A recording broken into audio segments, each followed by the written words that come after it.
Assalamualaikum, salam satu dunia. Aku Iswan. So masih di sini. Aku masih berkhidmat di EZS Motorsport Sdn Bhd. So dalam 4 tahun lebih yang lalu aku ada kongsikan juga cawangan lama kami dalam YouTube channel aku. So hari ni aku nak bawa korang jalan-jalan sikit lah. Setelah beberapa tahun cawangan baru ini dibuka. Cawangan lama lah. Cawangan baru ni dibuka. So kita tunjuk sikit suasana dekat EZS. Sambil-sambil tu korang boleh layan tengok kereta GTR pun ada. Hari tu lampu dah masuk. So jom kita tengok apa yang ada kat dalam ni. Okay guys, dekat belakang kita ni ada sebuah Nissan GTR. Pasti ramai orang meminati jentera Nissan GTR ni. Siapa yang tak tahu kan. So tiba untuk buat pemeriksaan brake system lah, untuk safety, untuk keselamatan. So kita tengok part kat belakang sini kita ada Mini Cooper. Sebelah aku ni pun Mini Cooper. So di belakang kita ni ada sebuah Mini Cooper R52. Yang ni boleh buka bumbung, cabriolet. So daripada Dungun Terengganu datang ke EZS Ipoh Perak. So ramai lagi customer yang datang kat sini daripada seluruh Malaysia, tak kisahlah. Daripada Singapura dan Thailand pun ada.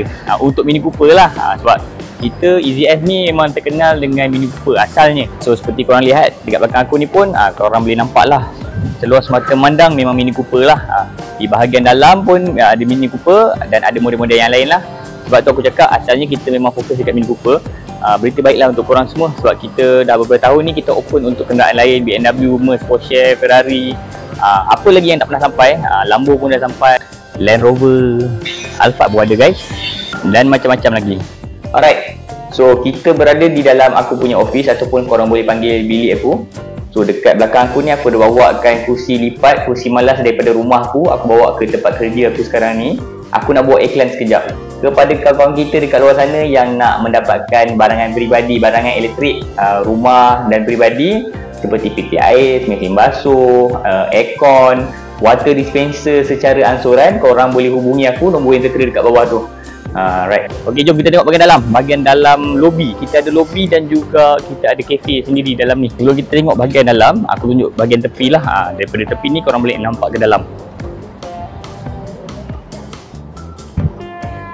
Okay guys, ini di belakang aku ni, inilah lobby yang aku cakap tu. Kadang-kadang customer bawa family, bawa anak-anak, so diorang akan berehat dekat sini lah. Ada anak-anak yang tidur dekat depan ni pun ada. So jom kita tengok bahagian kafe pula. Okay guys, so jom kita tengok bahagian kafe. So ini adalah kafe yang aku cakapkan tadi. So biasanya kalau customer tu datang untuk buat kerja ke apa ke sambil repair kereta, so customer boleh duduk dekat meja yang belah sana tu. Aku tunjuk kat korang. Dekat bawah table ni ada satu soket. Bukan satu soket, ada banyak soket. So customer boleh letak laptop ke, printer ke apa ke, nak buat kerja kat sini tak ada masalah. Korang kata sambil duduk-duduk tu korang boleh nampak aksesori untuk kenderaan-kenderaan korang lah. Kebanyakannya aksesori dekat sini Continental. Tapi untuk kenderaan tempatan ataupun Japan, korang boleh datang juga kat EZS.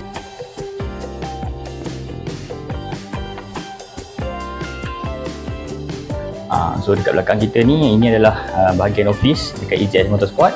So kita punya HR, kita punya admin, accountant dan lain-lain dekat sini lah. Bos kita pun ada dalam bilik cermin. So ini adalah surau ataupun merangkap bilik meeting lah. Ada meja meeting dengan surau kat belakang ni. Itulah dalam kata nak resign tu dekat sini lah juga aku. Okay guys, kita pun telah sampai ke penghujung video. So ada banyak lagi yang mungkin aku boleh cerita, tapi aku rasa stop dekat sini dulu. So next video aku akan share pasal aktiviti aku ataupun short film ke ataupun podcast. Dah lama aku tak buat tu. Right, so aku minta maaf dekat korang kalau korang nampak video ni shaking bergegar sebab aku dah tak mampu nak beli device yang okey lah. Selepas device aku rosak, untuk buat kerja apa semua aku dah tak ada modal untuk beli telefon yang lebih canggih lah. So jumpa di video yang akan datang. Assalamualaikum, salam satu dunia. Aku Iswan.